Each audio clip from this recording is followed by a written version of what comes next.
Hello and welcome to the launch of The Little Things, authentic intercultural communication training for current and future personal carers in aged care.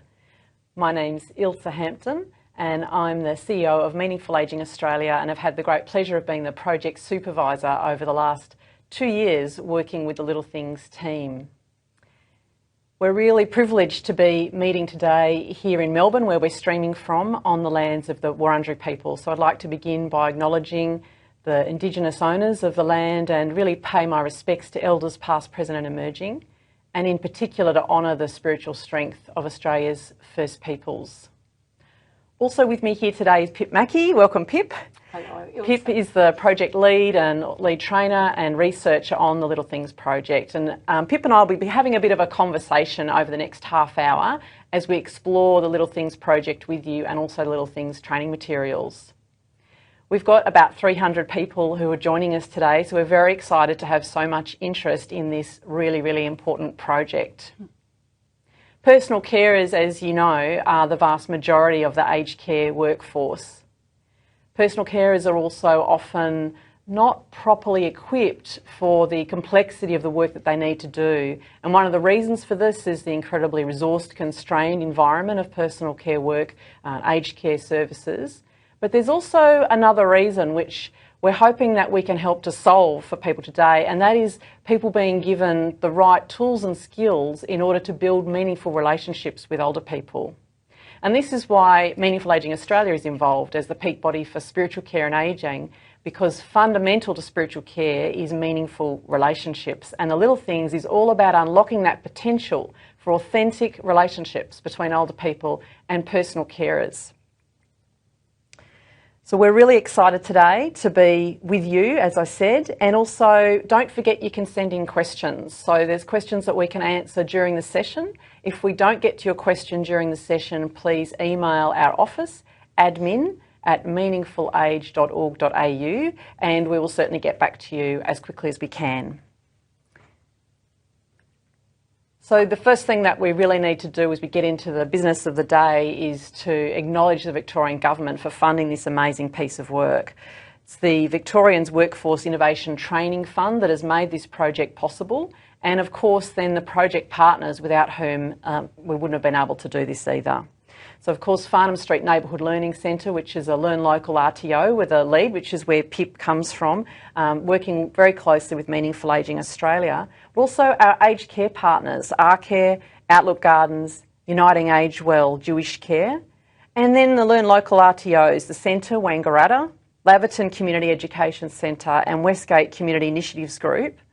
And then also the evaluation by Professor Yvonne Wells and the team from La Trobe University, which has been something that we've engaged with actually throughout the project. So it's not a kind of bolt-on at the end, but it's been absolutely integral to the project. And we've had outstanding results really from the evaluation, which is part of the reason why we're here sharing this with all of you. So what's it all about? Why are we here? There's two main things. There's the Little Things research project, which we're going to unpack a bit for you, the processes that sat around that and some of the results of the evaluation. And then there's the Little Things training materials, which are the practical outworking really of this research project. And again, that's something we're really passionate about at Meaningful Ageing Australia, is high quality, evidence-based, practical resources to help you with meaningful relationships. Don't forget to send in your questions as we go through.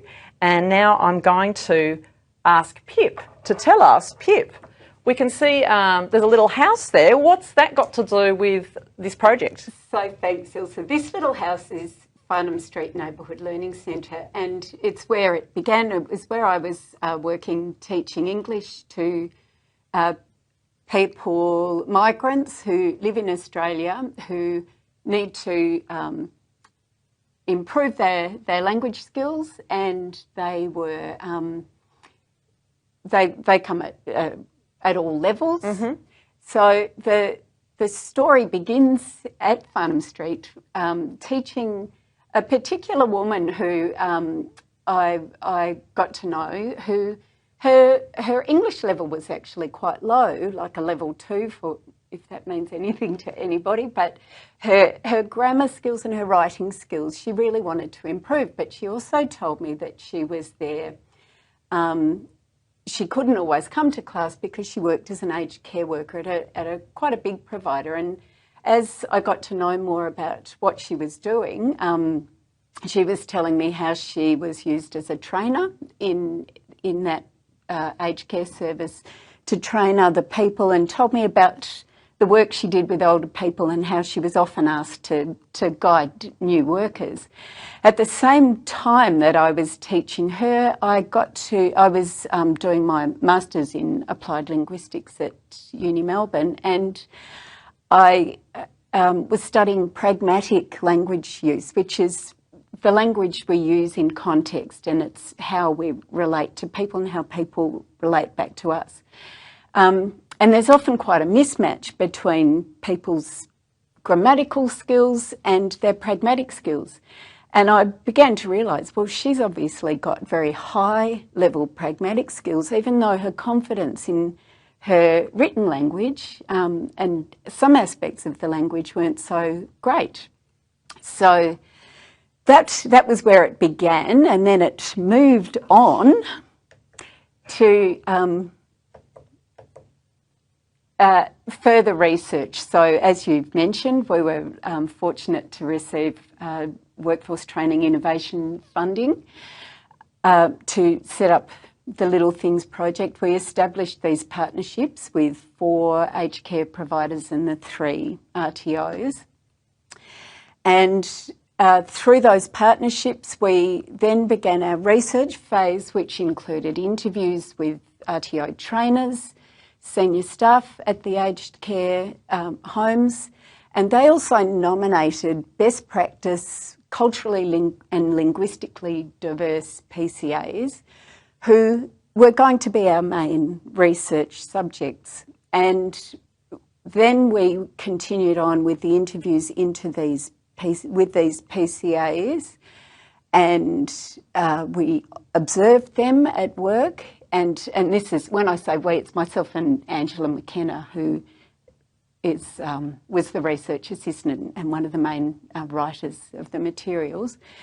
And then we gave our PCAs these little devices, our little audio recorders, which we basically mocked up ourselves that the PCAs could wear on their arms and record themselves as they were working with an older person. And of course, these older people all agreed and consented to be part of the research.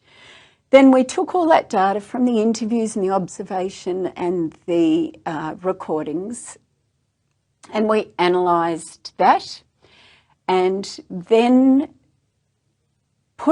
started using it to build our training materials. And that was the basics, that the materials were built to be authentic and to use the voices of the PCAs themselves.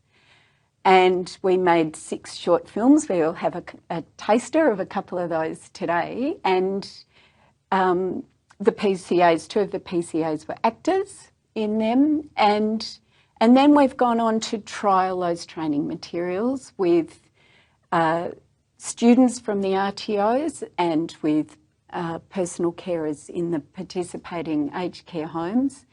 And we've improved them, evaluated them with La Trobe Uni, and then made our improvements, ran them again, and then we've been using that as our evaluation and improvements. Fantastic. So I think you're going to give us a little bit of taste of some of the training now. When I ask you, well, what are the little things? How can you explain that to me? I'll explain it to you like I'd explain it in a training session. So this is one of our key training materials. It's using language that we've taken from the recordings. And this is actually a stripped back bit of discourse that's happened that one of the PCAs caught for us. And we've actually removed the language that we would call the little things down to the bones. And this is the key message going across. But what it's doing, we've taken out all the modifications that might make this seem a bit more friendly and polite. In the training session, we'd get the trainees to read it and then give us their opinions about it, and we'll get feedback like, sounds like it's in the army, or, you know, it sounds a bit rude. And we'll ask them to try and do it in a way that maybe they know that person well, how they do that. And then they can't help themselves but try and put in some of those little things. And one of the first ones they'll put in is that they'll use their voice to modify it. So here now you'll see the red writing, the little things are coming in. So at the first word you'll see is what we categorise as a little word, and we use a lot of these little words, and they make a huge difference. The trainees begin to realise, gee, these aren't complicated words that are coming in. They're words that we're all familiar with, but they're doing things like signalling that you're going to ask somebody to do something, keeping it polite, adding in the odd please, but not nearly as many as you might guess. Signalling that something's done with an okay, and then an explanation of, I'll apply moisturiser to your legs. So that's explaining it, and then we go on to, this is actually what the person actually said. So we've also... So much more language in there than the basic instruction. Yeah. It's really fascinating seeing that transition across the three. There's a lot more language, but we're really, and this is a point that we come back to a lot of the time, doesn't take more time. You still, and we will have discussed what's going on. We see there's a towel. It's probably somebody's coming out of the shower. So we're still communicating what's... she's still working, she's still moving, but all this communication's happening and all this softening of what she's saying and building this relational thing. So we see things like a quick, something to make it less of an imposition to the person, and a bit of inclusive language like that, one for you, one for me. It could be a bit of a game, so it's a bit fun, a bit relational there. So just it's not complex language either. It's not complex. Yeah. No, it's really simple. Yeah. And I think we're all going to feel differently about our everyday conversations now, having seen this. And I know even in our Little Things team meetings, sometimes we catch ourselves making those transitions and saying, okay, all right, now let's, you know. And it brings you on board. You're doing it together. Yeah. And that sort of, you know, brings in this equality. Yeah. So you mentioned that there's films. How many films are there in the training materials? So we made 6 films. Yeah, great. Yeah. And how long do the films go for? They're about 3 to 6 minutes. Okay. So they're not long. Yeah, yeah. And we're going to show a little snippet now of a film. What are we going to see in this one? So this is Keiji, who's she's playing the role of a newer PCA, and we certainly collected a lot of information about that during the interviews, that being new is even more strenuous and challenging of how to establish relationships. It's any new relationship. And so she's probably more practical than relational, just because she hasn't built it, but she reflects on the aspects of being new and some of the things she has to consider, and what she'll talk about with that person, and that so she's working with a man called Mike. They're both new to each other. They're both a bit unsure and familiar with each other, and it's just a little snippet of some of the language that we observed. So again, based on real interactions between everything's PCAs taken, and we had to sacrifice a lot of beautiful language, but everything's taken either direct from the recordings, just reenacted, so the man who plays Mike's a professional actor, and we so that's all real, or else it's come from the interviews, when they yep. may have said, so I'll usually say this, or Yep. I'll usually Yep. do this. Great. Yep. Okay, let's watch. I've only just started working with Mike. I've been working here for 1 month, but only started on this floor this week. I don't really feel I know Mike yet. He's very quiet, a bit hard to get to know. He likes watching his TV. I think he's very clever. I know Mike has had a stroke and he has to be repositioned at night. This morning at Hanover, they said he has had an accident at night. Mike has fell from his bed. So I'm going to see him first thing this morning. But I won't say anything about the accident. Most people don't like to think we are talking about them. It's up to him to tell me.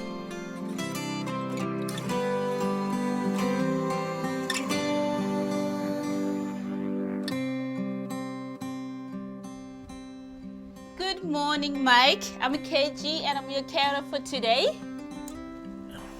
How was your night? Oh, it was awful.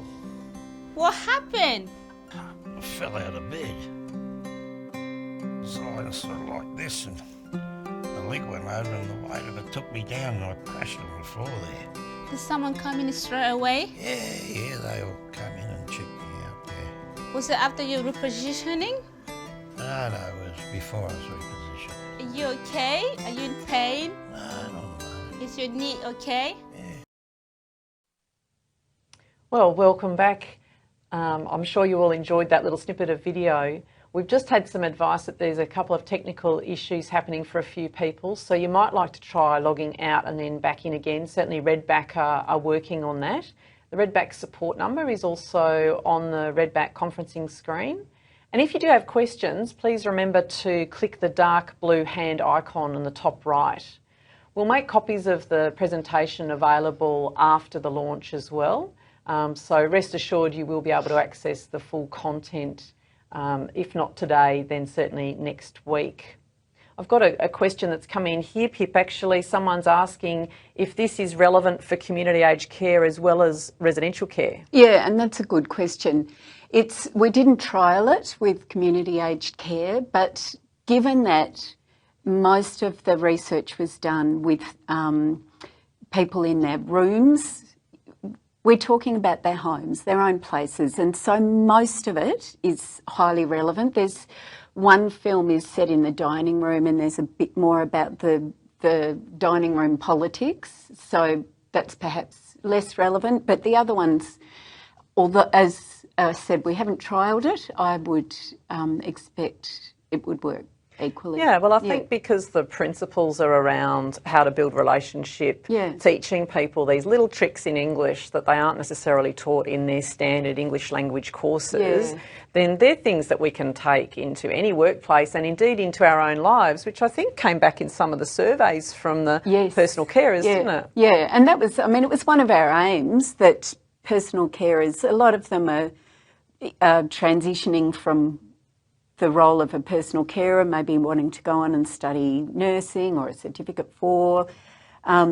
So they were all, a lot of them said it really would help them in that field. And yes, they do use it with their friends and family as well. Yeah, fantastic. Thank you. So we've heard a bit about sort of, I guess, the practical aspects, and you were saying that that's from, I think you were telling me just before we came on about some research about workplace language, and it's generally divided into two categories. Is that right? Yeah. So I'll just show you in the workplace language research. They talk a lot about transactional and relational language, which in any workplace we use. So we've used the word practical as it's just a bit more of an approachable word to use. But yeah, that people are using both, and it's really important that they interweave them. And certainly when we were analysing what these PCAs were doing, they were interweaving the practical and the relational the whole time. And we were coding them pink and blue, and, you know, we were just getting this sort of patchwork of the pink and blue, which was great to see. And it's why, you know, they relate so well as they're going along. So they're not sitting and stopping, they're continuing. Fantastic. So I think you've got another slide to help us understand a little bit more about this. Yeah, so what you see on the screen, we hope, are these pings. So the heart and the clipboard as just symbols, just to, again, it's all about trying to draw people's attention to these things and learn on the job. Notice what other people are doing. And the other tools we give them are these 6 different approaches. So there's 3 relational and 3 practical approaches. So, for example, the discuss approach is a practical approach, and that's coming up with, you know, asking an older person, what do they choose to do? What do they want to do? Negotiating with them, just including them in all the decision-making processes. And something like adapting. People talk to us a lot about challenges that occur, and some of those challenges requires the PCA to be very adaptable, and it's a real skill to respond in an appropriate way. So then, of those approaches, we have these language strategies. And we do go through all of this, not too much as a hardcore lecture, but just again to draw people's attention. So as I pointed out earlier, there are these little words that we see being used, and they can just be to show that you're engaged, to show that you're being present with someone with a sort of a to show that you're listening. And we all do it, and that makes a big difference rather than a blank response. Equally, those little words appear, as we've said, transitioning from one step to another, or acknowledging that something's been done, reassuring, or minimising what you're doing. So that's one example. There are many more, but we won't go into them. So we've got another little video clip that's going to help to unpack a bit more about this relational aspect alongside the practical. Who are we seeing in this video? So this is Duxa, and Duxa she's more experienced. She's been working at an aged care home for 5 years and known this particular woman for 3. So they've established a relationship, and people who have established relationships use a lot more playful language and can take more risks, usually led by the older person, and Duxa we see sort of following in a shower scene. So shower scenes where up close and personal. It's up close and personal, and it's a big part of the it's role. a big part of the role, and it's also where challenges can appear. Yeah. We don't always see them, but quite understandably. I mean, how would you feel having someone shower you? Yeah. Okay. So let's watch. It's okay. Okay, all right, let's put your shower caps on then. Yes. All right, here's your shower cap. No. Okay. It's not good. Okay, let me fix it. Let me fix it. I'm not doing not thinking about it. All right. Me. Not so far done. Okay, is it better now? This better, yes. Okay, all right, it's all done now. Okay. I'll just adjust the water, okay? Yes. Singing in the rain. Singing in the rain. Singing in the rain. What a glorious feeling. Singing in the rain. It's a nice song, isn't it? Yes. Okay, Wanda, It's the called water is, water. oh no, the water is warm now. Oh, So can we start now? Yes. Okay. Okay, Wanda, we're going to wash under your breast now. Can you lift your boobs up, please? Thank you, Wanda. All right, almost done. You know, I go to doctor on Monday. Oh, do you? Yes. Oh, but you know, I don't work Monday. I know you're not working. Oh, you got a good memory. It's not such a big thing to remember. Well, it is a big thing, Wanda. Welcome back, everyone. And I'm sure you enjoyed that other little snippet that we saw from one of the 6 fantastic films, which, as you would have heard earlier, have actually got PCAs acting as PCAs, and then also some older people in the role of some actors in the role of the older people. We've had another question come in now, Pip, which is around, well, first of all, a lovely comment saying how fantastic it is that person-centred care can be delivered at no extra cost or time by focusing on the little things. So really picking up on that idea that this is part of people's conversation and daily interactions with people, and they're interested in how long it takes for someone to be trained in this. Are we talking about a 6-month course with an hour a day, or that'd be great? As much as we would. We're open to funding to do that. No, look, we are so aware of how time poor this sector is. So we've tried to make the training as flexible as it possibly can be. So it can be that you, in your training session, particularly in the workplace, you might watch a film and then observe the pings that come up there. One of my favourite lines in that film was Duxa saying, "Oh, do you?" And she did about used about three different strategies in one line. So just trying to point out a bit of that. The films also have these key learning points in them, so they're sort of narrative pivotal points of what would you do. And again, that's largely from the interviews of some of the key issues. So getting back to your question, you could take 5 minutes to watch a film and have a 10-minute conversation with your team, and that'd be fine. But equally, we've been running 3-hour training sessions and people want more time. Which actually brings me to my next question, Pip. What did the personal carers love about the training? We did ask some personal carers who were involved if they would send us a little video, because we wanted to show you how much they light up when they're talking about their experience, but they were all a bit camera shy, funnily enough. So we've got some quotes, haven't we, Pip? I'll pop them and tell us what they loved about the training. So first of all, they love talking to their peers and sharing experience. So the training's very much focusing on their experiences, and we bring that in as a reflection on this best practice that we observed, and they love that, and just the opportunity to ask questions, some of the trickier questions, like, what do I do here? To respond and to say, right, there's quite simple things. Fantastic. We've had a question here about what is it that's intercultural about it? Are you able to? We're getting towards the end of our time, but can just a quick intercultural.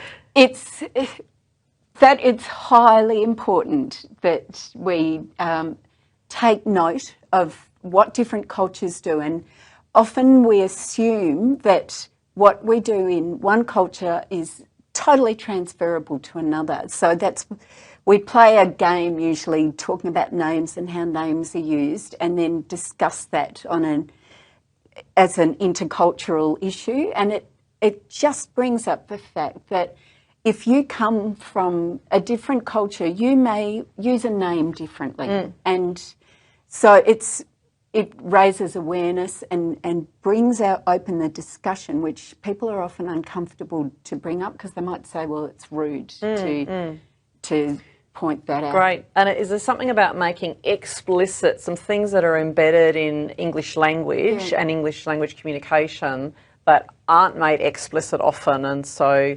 there's sort of doing that, as well as the fact that the training materials, which we'll show you in just a second, are really based out of people's experience. So it's not just the people in the research, their experience, but also the training participants' experience in the RTOs and aged care. So, Pip, what's in the box? What's in the box? So this is our training kit, which we hope you can see on the screen. And it contains everything that you need to run your own training. It starts with the trainer's manual. I hope I'm not covering your face there, Ilsa. This is the trainer's manual, and inside the manual, so that guides a trainer through the training. There's also a USB, which is tucked in to the training manual, and on that are the 6 films and PDFs of the training materials yourself. There's also cards to use, and That's for the communicative activities? Again? That's, Yeah. yeah, and the handbook that can be given out to participants. Fantastic. And they can make their own. Yeah, so it all comes in this fantastic kit, is that right? Mm-hmm. Yeah. You can also buy it just as the bundle, so just by the manual and the. Wow. So we're really looking forward to seeing this out and about. So I'm just going to say a couple of words of launch and then we'll wrap up. So may the work of PCAs be strengthened, may relationships flourish and grow, and may aged care be a place of true belonging.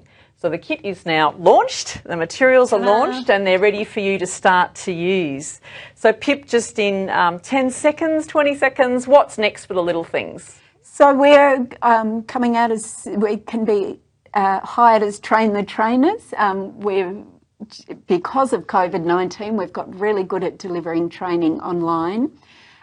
So people can log on to Meaningful Ageing and book us to train their trainers or come out and train their staff and students. Great. And as the Peak Body for Spiritual Care and Ageing, we'll certainly be advocating for the integration of little things, potentially as a micro-credential in the Cert 3-4 and also for aged care service providers. So thank you so much for joining us today. We're so thrilled to have those 300 of you out there and interested. Please do email us with any further questions, and we look forward to engaging with you around the little things and meaningful work. Thank you.